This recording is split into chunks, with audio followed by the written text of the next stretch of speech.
fully coordinated with NEA, and when it comes to requests of Indians to evacuate, we are starting to organize now through our Ministry of Transport evacuation conduits for diplomats and foreign citizens that want to leave. There are a few options, terrestrial and maritime, and we are coordinating that.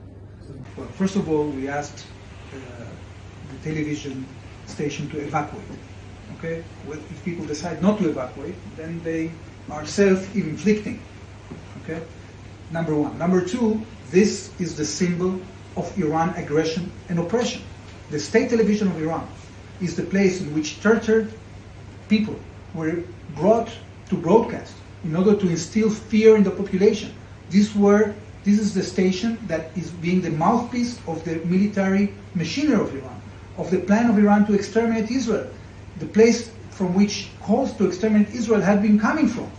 So the most actually cynical thing that I ever heard in my life was yesterday, when this lady at that building that refused to evacuate was saying that we are actually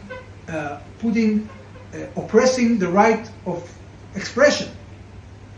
This is coming from a regime that the only thing that I've been doing is preventing people from the right of expression. So how cynical people can be.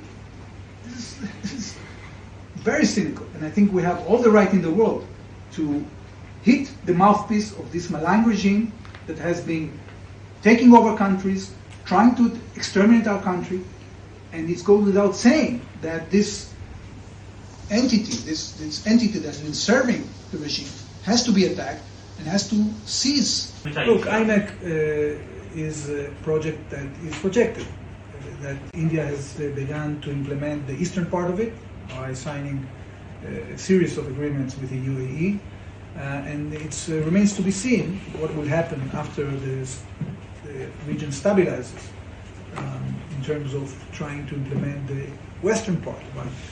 So we are discussing this, sometimes in closed doors, sometimes in semi-official dialogues that are happening in different encounters here in Delhi and other places.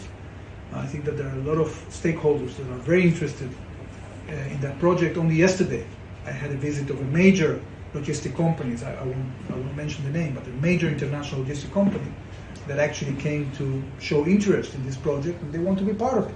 So the prospects of IMEC are there, they haven't changed, and I think the entire world is looking forward to see how this is going to end in order to re-engage in activities that need some geopolitical. Well, first of all, we are only targeting targets that are connected to the regime capabilities, and we are not targeting civilians. We have done a lot of effort, including appointing a Farsi-speaking officer, calling the civilian population in Iran to evacuate from areas that are dangerous.